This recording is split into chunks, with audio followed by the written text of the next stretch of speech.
Let's find out if you're ready for love. Here's your marvelous host, Nikki Lee. Hello, and welcome to Ready for Love Radio. This is your love coach and host, Nikki Lee. And today I am going to get to introduce you all to a longtime friend of mine who is an author. And I've known Carolyn for ages, and we're going to delve into things we have never talked about before. So, Carolyn, would you like to tell the listeners a little bit about your background? And we actually met because we both do writing and promotional work. So we've known each other quite a while. Oh, I think so too, yeah. Yeah, we've done a lot of cross-promotion without even knowing we were doing it, right? I think so. Yeah. Well, my name is Carolyn Howard Johnson, and yes, I am an author. In fact, multi-award-winning author. And my most recent book is a memoir, which just happens to fit in with a lot of what Nikki does. It's a memoir about a few of the years I spent with my very long-time husband during a bout of depression that he had, and how I learned more about myself through his depression, and about how I learned more about him, and how it brought us closer together. And we have now been together 57 years, and are going stronger than ever. The years were rough, but we worked through it. And that seems to fit in with one of Nikki's many messages about relationships. So here we are. By the way, my website is howtodoitfrugally.com. That's right. She writes promotional books too, you all. Yeah. Editing I'm a marketer, and you are going to notice that. That's okay. I am too. Yes. Reasons we get along so well. Right. Actually, we all are, Nikki. We don't realize that we're branding when we get up in the morning and choose what clothes to wear and comb the rat's nests out of our hair. That's branding. It's what we're presenting to the world for that day, right? You know, and there's a lot of authors that don't understand that kind of thing, but you know what? We both try to help them understand that more. A lot of people out there. Yeah. Yes. Business people, anybody in your audience who does anything, even works from their home or whatever, they've got to know something about marketing. They do. Branding is one of my big things I always talk to people about because it makes a big difference. Yeah. So, first question I have to ask. The book is called Here's How I Don't Cook. Where in the world did you come up with that?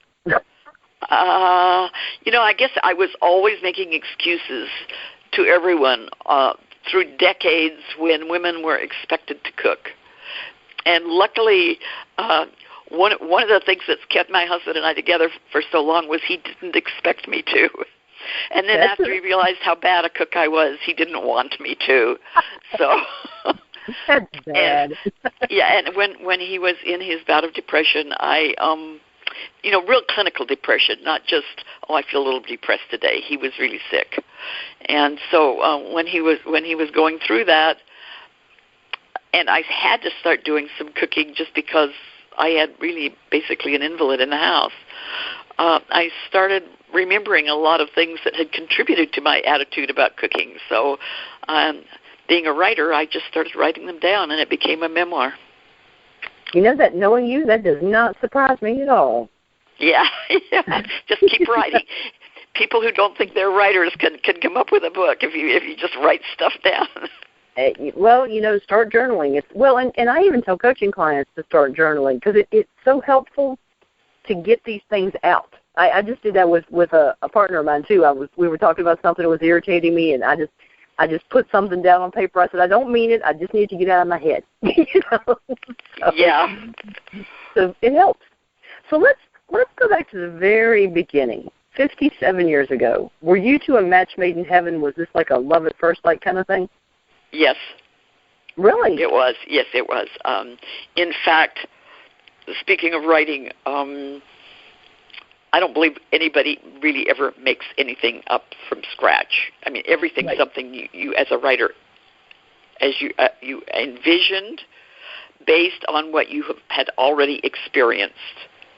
Makes So sense. Okay. when I was writing my first novel, I threw in a little chapter about when I met my husband for the protagonist in my novel, which ended up being an award-winning novel. And, you know, I fictionalized it a little bit because I needed to make it fit into the storyline, but for the most part it was true. But the real story is that I looked up from my desk where I was a reporter for the Salt Lake Tribune, and there was this very tall, handsome hunk walking down the hall with one ski and one half of the other ski slung over his shoulder. Okay. And I thought, holy cats, that one is adorable. So I asked my editor who he was, and she said he worked down in what they called the back shop back then. This is back in the days when a newspaper was run not with computers but with linotype machines, hot lead, and lots of murky black smelly ink, right? And right. He did what they called he managed the ads that came in and arranged for them on the page, and then would shoot the pages up to editorial to fill them with the stories we'd written that day, etc. So okay, cool. With that information, I knew where to find him. So I started asking her if I could, instead of letting the copy boy run the stories down to the back shop, if I could do it. Oh, I like that. Okay. So I did, and he thought I was cute too. So that was the start of something beautiful. That is so cute. See, and I was expecting a no. Well, you know, I think that when you marry young, which a lot of us did back in those days, that the likelihood of it being love at first sight or at least strong attraction at first sight is a lot greater than it is today. Interesting. All right. That's just my personal theory. Right. Okay. Yeah. I mean, people. I think almost everybody I know had something like that. You know, everybody in my age range had something like that could be put into that love at first sight category. Well, that's cool. Yeah. Okay. So what about because I'm a firm believer that it's very good to be friends and then be something more. Oh, I agree. Well, that way too, you've got the friendship to fall back on. There's some dangers to doing the love at first sight thing. Well, that's kind of what I was thinking. There's some dangers. There's some dangers involved with hopping to bed with somebody on the first date. Well, that's true too. So it's basically related to that kind of thing. You know, once I think maybe especially for women, but maybe not. Once you've had sex with someone, it's much harder to break up. To say no, this isn't going to work. No, we've got too many basic differences, etc. There's an unspoken sometimes commitment that goes with that.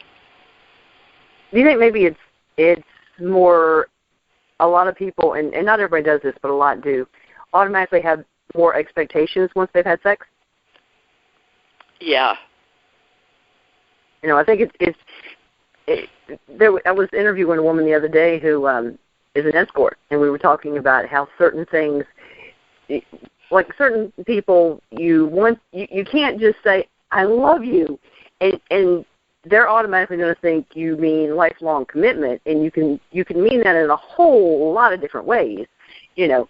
So it's how is the person taking, and what are their expectations based on what you do and what you say. Yeah. So, but your communication is a big deal. You have to communicate. Absolutely. With each other.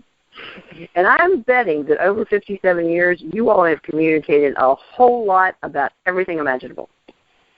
Yes, and you know what? I've always been a better communicator than he is. Oh, yeah. So, and it's amazing. We had lots of really rough years, and I think many women would have given up. But we also had businesses that we owned together, and a house and 2 children, and and came from a background where loyalty was stressed. We have a lot of similarities in our background as well as a lot of differences. We're two different religions. And we both ended up not being very religious or religious at all. But in many ways, we grew together over the years. So sometimes my theory is that if you just hang in there, my mom and dad had the happiest old age together, and they had some rough years too. So I've seen it happen at least twice, and this probably goes back in the family even farther than that. Very true. That's like there's a one of the images that floats around Facebook from time to time is we got together back in the time when you fixed things that were broke, you didn't just throw them out, kind of thing, which is the same kind of idea. Yeah. Now there can be times when you seriously can't work it out with the other person, but at least you need to at least try to work things out. Yeah. At one point you thought enough of that person to commit yourself. Right. So the likelihood that you're going to leave that behind and find somebody else that works out that much better with is not really that high. Yeah, well, and the thing is, analyze how you made the decisions the first time, and think maybe the decision process wasn't the best, and what can you do differently the next time? I talk to clients about examining patterns in like their dating or marriage if they've been married multiple times. And the thing is, are there certain things you're doing every time that maybe aren't in your best interest and aren't working? So these are things that you need to look at and do differently to have a better outcome. Kind of like that. If you keep doing the same thing over and over, don't expect it to be different because it's probably not going to be.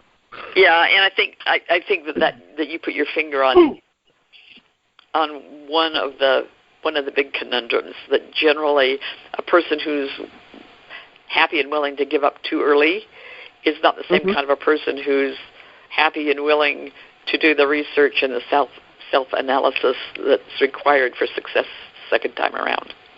Well, and one of the things, because I get a question about why I call the show Ready for Love. And one of those is, and I outline this on my archive page and where I have descriptions about the show, is you're not just automatically ready to be in a committed relationship and in love with somebody. It may be love at first sight. But the thing is, we need to work on ourselves personally to get to the point where we're healthy enough to have a healthy, loving relationship with another person. Because if you're going into it expecting that other person to make up for some lack in yourself, it's just not going to work. It's not. You need to do the work on yourself first. Exactly. What are some tips? The other thing that age differential just doesn't, the age differential between people is really non-existent. If we let people in, if we talk to them, again, if we communicate. So you and I are pretty much different generations. We are. So according to some people, we shouldn't be talking, right? We should be looking at each other and saying, "Oh yeah, fine, move on," nod, goodbye.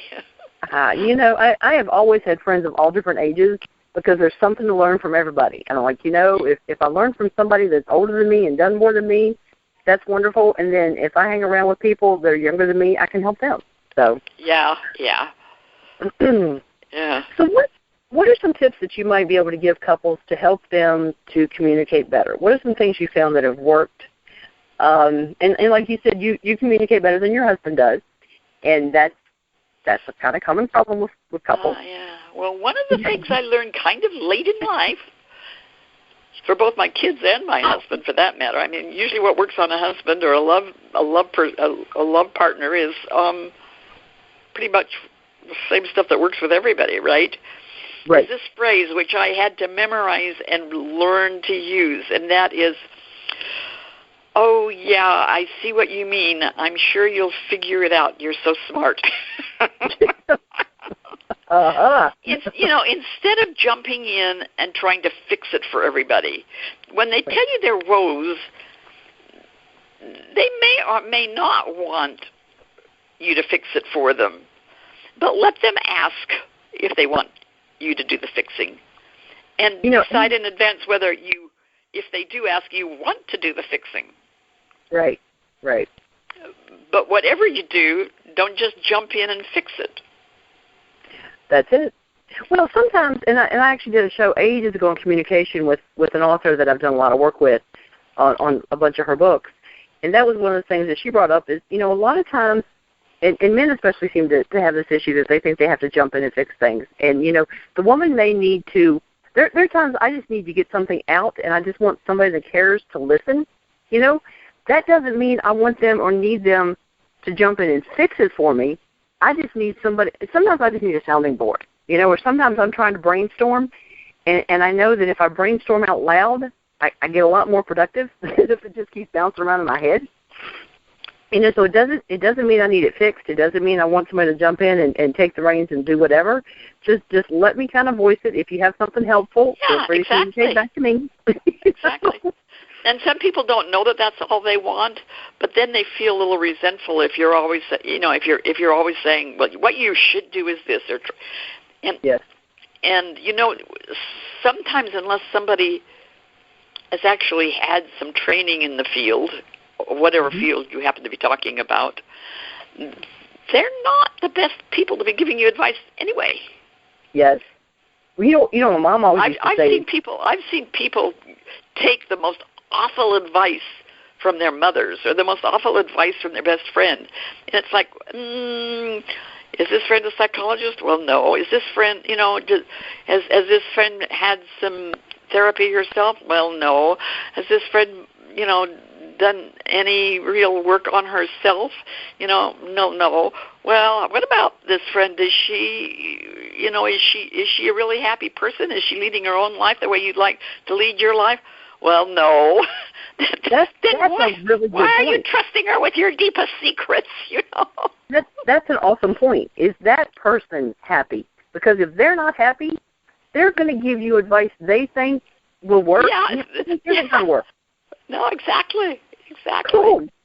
I hadn't thought about that today. I like that. But, yeah. Oh, good. Put it in one of your books. Don't forget to credit me. I will. I'll link to your website for you, too. So, I've done that in more than one of my books. You know what my mom always used to tell me was, well, you need to blah, blah, blah, blah, blah. I'm like, no. So I appreciate you sharing your thoughts, but I don't need to do this until I, let me talk it out. That's typical, yeah. But yes, every sentence started with, you need to. No. Yeah. Oh, great. Puts you on guard, doesn't it? It does. Well, I never got to understand that starting that way, everything else after that was like the teacher and Peanuts. Well, I didn't help. It just didn't help. Now, I don't know how we're doing on time here, Nikki, but you told me that you ran something on Facebook and asked your readers what they most wanted to hear. Yes, I did. I was going. And are you avoiding that because? No. I have 2 pages of questions I was sent in by people, so I'm not avoiding that. Well, I told you I could get carried off in the wrong direction here. Oh, I'm watching the clock. We're good. Yeah. And my listeners know that I never steer clear of talking about intimacy if at all possible. So we are definitely going to talk about that too. Okay. One of the things, well, let me kind of ask you one other thing I was thinking about first, and then that was my next place I was going to go. All right. Well, how have you noticed your and your husband's roles in the marriage have changed through the years, or have they changed? Oh yeah. Yes and no. Certainly because of the years of feminism, I think that I changed a lot. And but I think mostly the changing I did was just by being more aware of the changes I was making and aware of the things I was doing. Because when I look back now, when I was only 18 or 19, I was amazingly assertive for my sex and for my time. And, you assertive? Shocking. Yeah, I'm a very gentle, assertive person, and I think one of the things is that we tend to think of the word assertive as being a little a little brassy. And there's certainly that quality to it. But it's really just about sort of demanding what you want. And one of my stories was my husband went back to New York for school. I wasn't assertive in that I didn't say, why you and not me? Because I wanted a degree in journalism from Columbia, too. Right? And I didn't do that. Instead, I went to work. I worked for Good Housekeeping magazine. But when I was applying for that job, this was the days when you applied for a job, and they literally told me, that I couldn't be interviewed for the job unless I took a typing test. Oh, yes. Okay. And I told them that I wasn't here for a typing pool job, which took a certain amount of assertiveness, right? I would think, yes. And I think that one of the reasons that I did that was, you know how sometimes young people can be kind of full of themselves? I was rather insulted.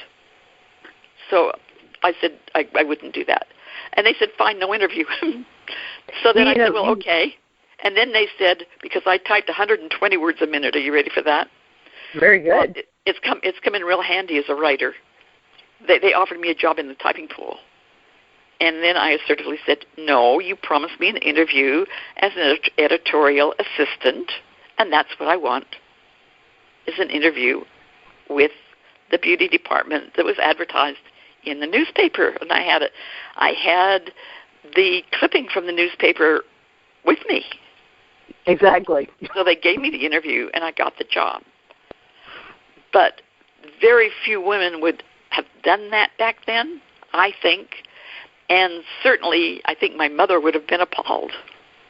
Well, so I think I had it in me to start with, but I think that the women's movement and the things that I learned during that time helped me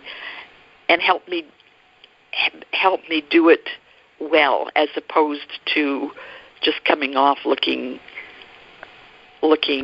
brassy and hard, which is too bad. That when a woman does that's what people think, because when a man does that's desirable, right? But but having said that, that hasn't changed much. So the fact that I can do it sweetly, isn't a bad thing. Rena, you'll appreciate this. When I was in high school, I refused to take typing classes because I was not going to be a secretary. I was not. And I figure if I don't take typing, I'm not qualified, right?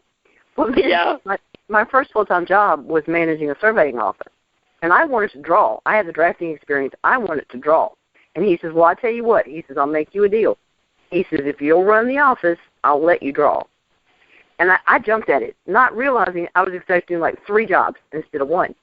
Yeah. But he actually sent me to night class, and I flunked typing class, but I have gotten better over the years. You flunked typing class, but you've added a little speed over the years.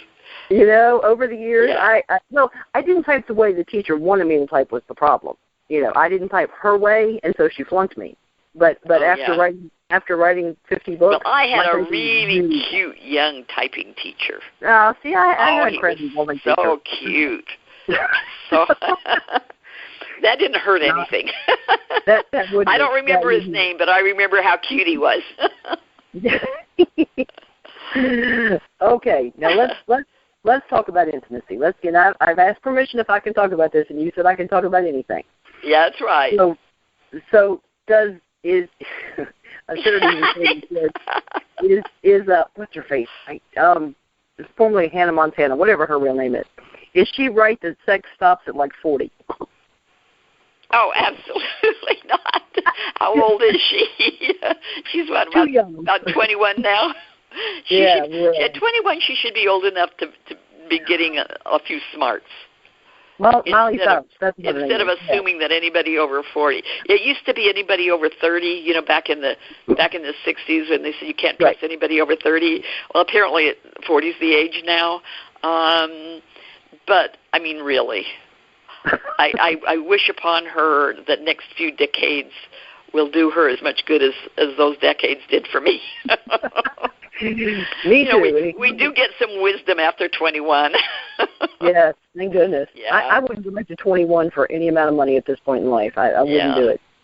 Now, a lot depends on her definition of sex. If she thinks that sex has to stay exactly the same as what she experienced in, say, the stairwells or behind the Capitol grounds on the grass at the age of 18, then, yeah, probably that will change. You'll find that there are better places to do it. But, okay. Yeah. Well, and I think our expectations and what you wanted in an intimate relationship at 21 probably isn't what you want at 60, 70, or 80. I'm guessing, Well, not only that, but your body does change. True. So if you're expecting to do it exactly the same way, you might have to do some experimentation to find another way that works for you. True. It's there's also, I think, probably, at least for me, there was a lot more communication going on during sex as opposed to just panting. That's good. Yeah. There are definitely a lot of changes, but that doesn't mean it doesn't exist. Yeah. Communicate with one another. Don't just be disengaged verbally. Yeah. And I'm not saying sex is really just intimacy, right? And if you lose intimacy, you're going to lose a lot of the fun of marriage as you grow older. And I've found marriage is a lot more fun. We share, we have more money to spend on ourselves. We travel like crazy. We've visited at least 89 countries. I think he's visited 93. Good day. Here's one of my big secrets for success. We didn't ever tie one another to one another's hips, like you can't do something without me and I can't do something without you. I traveled and studied without him. He's traveled and studied without me. We've had a business together that was both positive and negative, both hard and good. As we got a little bit older, my writing sort of infected him. He writes too now, based on a lot on our travels. He's written a book, Everything Foreigners Need to Know About America, A to Z, and it has been published in China in simplified Chinese. It is now being translated and will be published in the Ukrainian. It is now being published again in a different Chinese-speaking country, and he published it himself in the United States in English. And it was actually even chosen for a university in the East to host the Fulbright scholars who come from other countries to the United States as recommended reading. So you can see I'm really proud of him. And cool. Our talents kind of melded there. He wrote, I edited. It's been a really neat experience. So awesome. In many ways we've grown together too. And this time, I'm not saying we don't ever argue a little bit over grammar, but for the most part, it's working out better this time around than it did when we had retail shops. That's good. Well, you're a very thorough editor, so I can only imagine. Well, and this book is huge. I mean, it's a reference book. He's also divided it into shorter books for people who just want to know about business or people who just want to know about accent reduction, that kind of thing. But the major book is a regular doorstop. I mean, it's a reference book. So if you were an immigrant to the United States, you could open that book and it would help you with almost any aspect of life, including dating. That would be something you might be interested in. There is his chapters on dating. Very good. Yeah. So tell me, and I'm sure at some point over the last 50-some years, y'all have gotten into a rut physically. So do you have some tips that you can share that people could consider when say the relationship gets to the point where they're just in a rut physically, and they still have some kind of intimacy, they're probably still having sex, but it's just gotten kind of boring. I'm not talking crazy stuff now. now here's the thing. That as I told you, I said that your body changed, your energy level changes. I mean, a whole lot of things are going to change. You're not going to be 20 all your life, right? Yes. So those changes alone will force you into some of that experimentation you're talking about. Good. Well, I'm always suggesting that people get creative and experiment. And the thing is, have fun. I was talking to somebody one day, and I said something about joking about something when you're with your partner, and he looked at me like I shot somebody. And I'm like, I didn't say laugh at each other. Oh, yeah. Together. Oh, it's funny. Well, yeah, I would think that playing some games might be kind of fun for a change, I mean, I also really don't think that it hurts for people to say no to each other. I don't think it's any fun to have sex if one doesn't want to do it, for whatever reason, in any given moment. And that's one thing my husband's really understanding about. He's a Scorpio. He really likes his sex. But he's also understands that we don't always have the same sex drive at the same time. Right. So, obviously, I'm not any sex expert here. Just from longevity doesn't make me a sex expert, but I think that is an important thing. One of the most important things to understand. Well, and don't take it personally. Now you don't want to say no all the time. That's a whole other set of issues. No, and there's such a thing as having sex just because you want to do the person you love a favor. You want to make them happy, and that's okay too, I think. But well, I'm also quite capable of saying, no, I'm in the middle of a chapter here. Go away. Don't make me nervous. Don't interrupt my train of thought. Oh, well, now sometimes the distraction can be good for the creative process. Come on. Oh, I'll tell him you said so. But yeah, you tell him that was well, and I'm a Scorpio too, so I'm with you on the whole Scorpio thing. Yeah. So is the intimacy between your husband, is that something that you covered in the book? No, I was pretty circumspect about that. The book we're talking about is my first novel. It was published in 2001, and it's called This Is the Place. And it's about a different time. I mean, in the time this book was set, which was about 1959, we didn't even have the pill. Oh, yes, that's right. And a lot of women were chased just because they're scared to death of getting pregnant. Right. If you got pregnant, the world shamed you. Right. That was a shameful thing to happen, to be pregnant and not be married. I mean, the world has come a long way since then. So life was really, really different from a sexual standpoint back then than it is now. And I think that probably it would be a good thing for young people to read. It's out of print. It can only be gotten on Amazon as a used book, so I don't get any royalties. I'm not selling you this book. I'm not telling you to go to this book and read it because I'm going to make anything off of it. I'm not. But it's literally about how one of the themes running through it is about how destructive the withholding of sex can be within societies that consider that it's a sin to have sex before marriage. Really? Well, no, I didn't know that was part of it. That's part of it's one of the underlying themes of the book. I mean, at one point, my character actually tells him that he's going to have they're going to have to get married because she's she can't hold out any longer, and she'll be damned if she's going to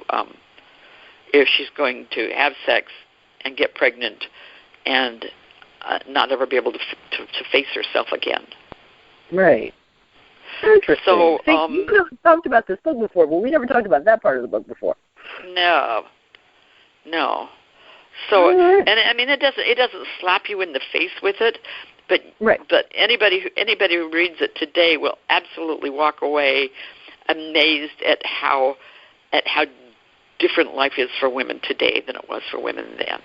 And of course, it was always the woman who suffered. She was the one who got pregnant. She was the one who got blamed. Exactly. She was the one who had to have the baby. She was the one who had to decide whether or not to have it, whether or not to go into a home and give it away. I had, in one chapter, one of her best friends, which actually happened to me, dies from self-abortion.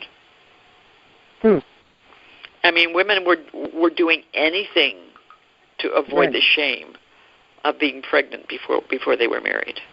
And people counted. I mean, they did. They counted. Oh, you were married June 18th, so let's see. It's Yeah, exactly. And don't think that doesn't still happen in some areas within the United States and certainly many places in the world. I come from a family that's just like that, too. Every time somebody's married and they have a baby, you can see them all counting. It's like, oh, okay, come on, people. Yeah. As if it makes any difference at all. So. Well, that's a whole other topic. You don't want to get me started on. Oh, good. Gracious. So how have you two kept things interesting? I mean, because there's just obviously not something new to talk about every day for Well, I think the travel has really helped in our old age really a lot. If we don't travel, we look at each other and say it's about time to go on a trip. You are always going somewhere. Yeah. I don't know if I told you he broke his back this January. You so did. We haven't been on a trip in like 4 or 5 months. So we're really eager for him to get better so we can travel again. I think having similar interests. I think being curious. I think the word curious is really important in relationships in general. I don't know about you, Nikki, or your audience of I gather mostly women, although certainly I hope there's some men out there. But I think being curious is one of the main elements of being interesting to someone else. Period. True. So it can be anything from trivia to loving food and doing gourmet restaurants once a week or whatever, but having some outside interests, which is another good reason not to be tied to one another's apron strings. If you do a few things separately and you bring something different back to the mix. And I'm not talking about sex with another person back to the mix. I'm just talking about bringing something interesting back to the relationship. Very true. Well, and being open to hearing about new experiences that your partner's had. Listening when somebody wants to share it, right? Exactly. Well, because how frustrating is it when you find something new and you discover it and you share it with somebody that you really care about, and they're just like, okay. Yeah. It just kills it for you. You still enjoy it, but there's just something about finding something you're excited about and being able to share it with somebody you care about and having them go, this is great, or some kind of, something like that. Well, I love your point about the not being tied to the hip kind of thing, because, I mean, I've also always thought that having your own individual identity and things that you're interested in, and then being able to share them with the other person, and them doing the same with you, I think that has such an awesome dimension. Instead of, you don't have to both like all the same people and spend time with the same people and only be interested in the same things. Have some diversity that you bring to the relationship to keep things interesting. Yeah.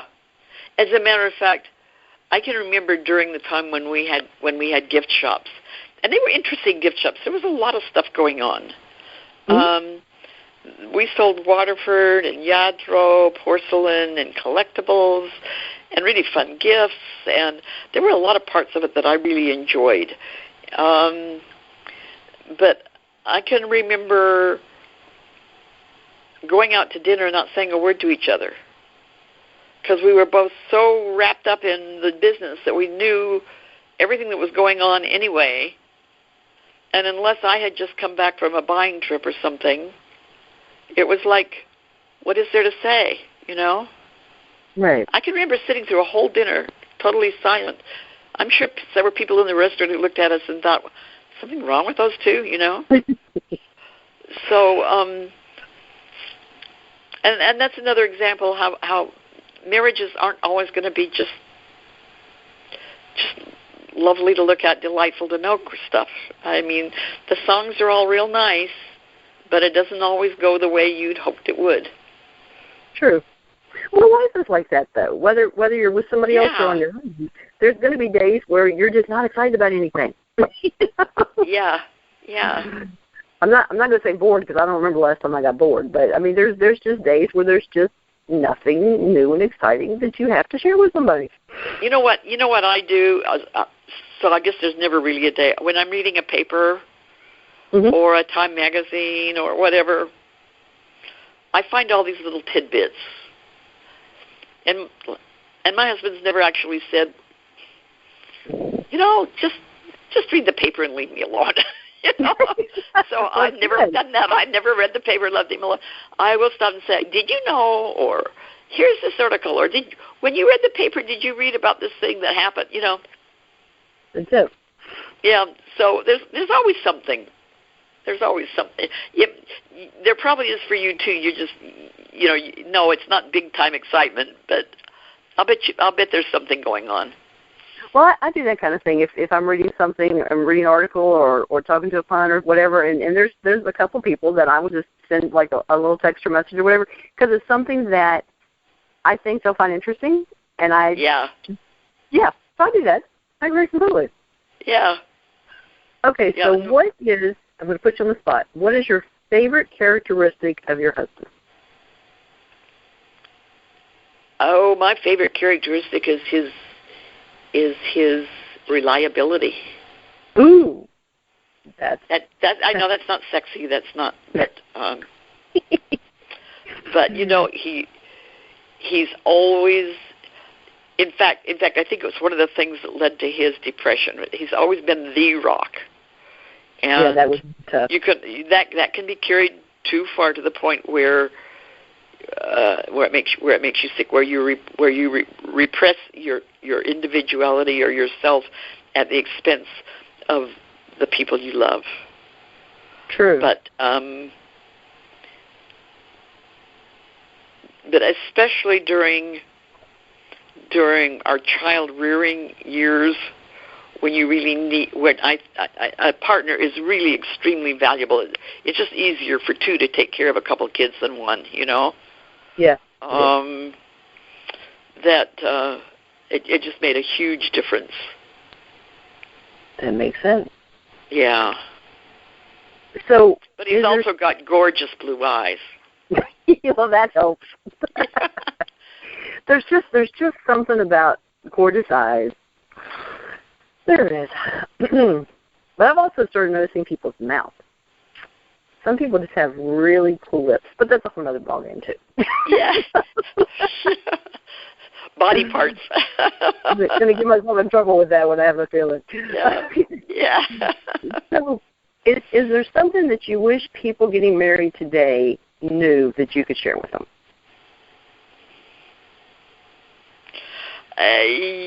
Yeah, although I don't think it's as essential as it used to be, but I'd tell them to forget the fairy tales. Yeah, no kidding. Yes. Yeah. Agreed. Agreed. Yeah. Very definitely. I think that gets us into a lot of trouble. Yeah, it does. Well, and it's unfair because, I mean, Prince Charming was made up. You know? Yeah. I'm sure he was Prince Charming for about, maybe 6 months, maybe a year, outside 5 years, you know, the famous 7-year itch. Okay, give it 7 years, but, you know, it's not going to last much longer than that. That's it. But it can come back. It'll be different, but it can come back if you work it. Well, and you know, different isn't always a bad thing. Sometimes, No.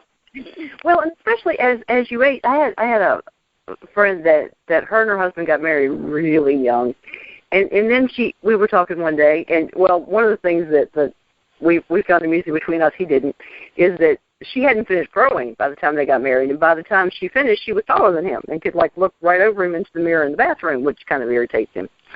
But I can totally appreciate that being a tall female.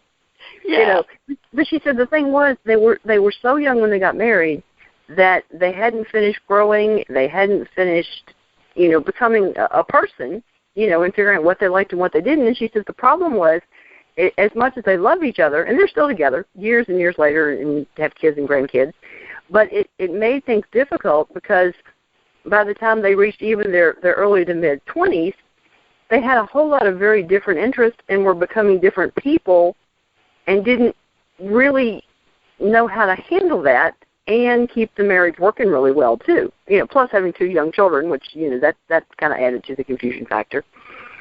But, you know, but the thing is, even if you've already become a quote-unquote adult and you feel you know who you are, over the years that you're with a person, you're going to change in some ways. You both are.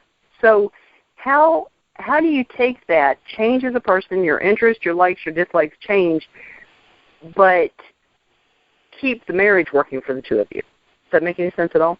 Yeah. Okay. Yeah, it just all goes back. It all goes back to communication and right. caring enough about the other person, not necessarily in a sexy way, but certainly that too, in wanting to please them. Okay. I told you my husband's getting over 4 broken vertebrae, right?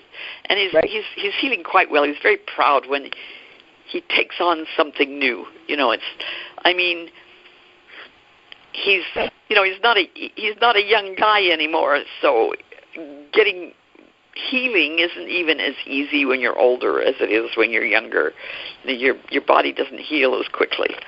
Right. So yesterday I look up from my computer and he's out in the yard and he's got the hedge trimmers. And he's got this great big long orange cord going out to the hedge. Oh, no. And he has decided he's going to trim the hedge. And I rush out and say, is there anything I can help you with? You know, I don't want you overdoing. I'm really kind of worried about him. Kind of mother henning him, you know. And he said, no. He says, my therapist told me just to keep pushing it a little bit each day. And I'm thinking, well, this is more than a little bit here. You know, are you going to have a backache tomorrow? You know, what? And so, and then it dawned on him it dawned on me that I'd been out in the yard now for 4 months doing stuff that I never used to do. Talk about here's how I don't cook, here's how I don't garden, you know. And and even at that, the garden is starting to look a little bit trampy. And we'd had a really nice day the day before, and dinner out, and I think he just wanted to do something nice. And he's not a man of great words. That was his little way of doing something nice for me. There you go. You know, so maybe part of answering your question is recognizing the different ways different people communicate. That's true. You know, I would just tell him he was cute, but he's not he's better at that than he used to be, but he's not that good at that kind of thing. All right. So then sometimes we have to kind of search out the stuff that they do, and accept it. Maybe even read something into what isn't there. Okay. So that can feed our desire to do something nice for them. And read something positive into it, not negative. Yeah, exactly. Exactly. Don't force a negative where there is none. Go trim the hedges. You know?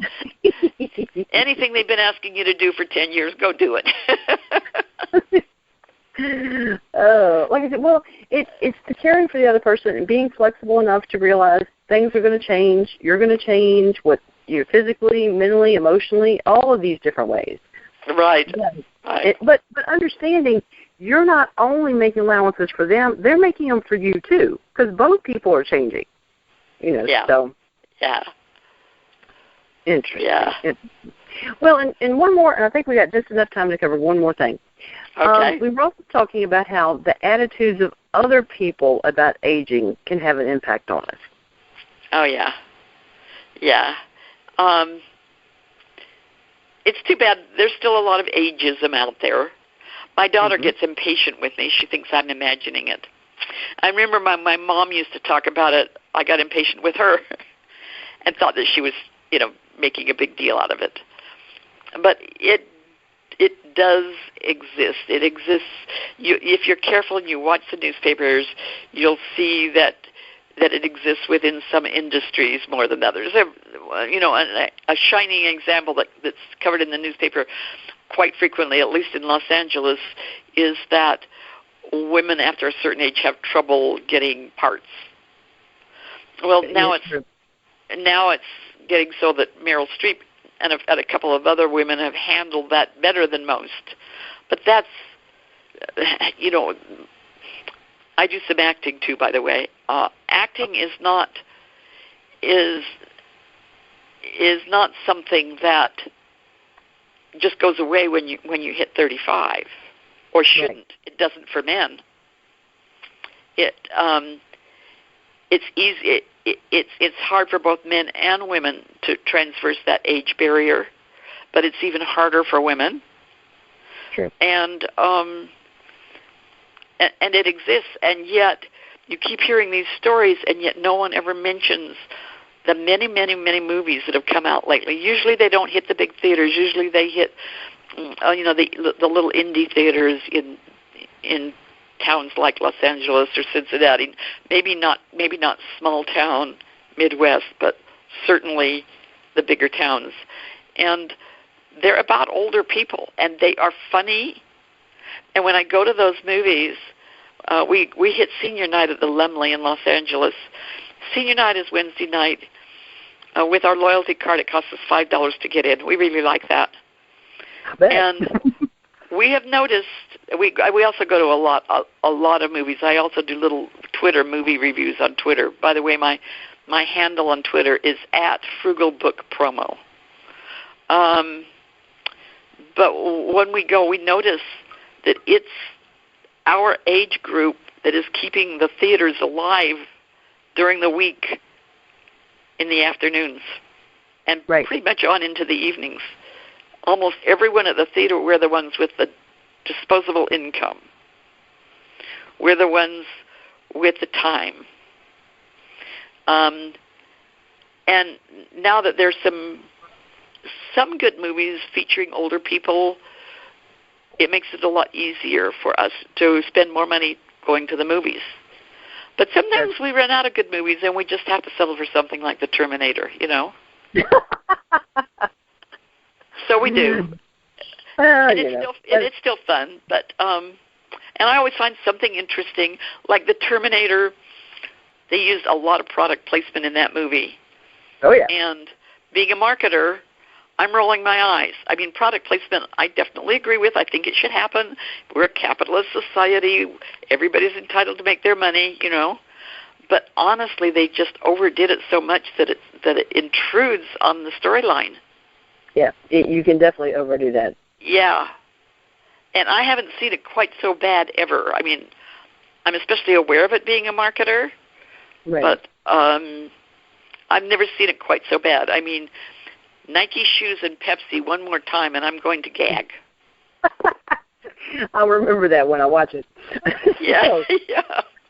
I haven't seen it yet. But I will keep that. Not only that, but the colors. It's kind of a gray movie. It's about metallic Terminators, right?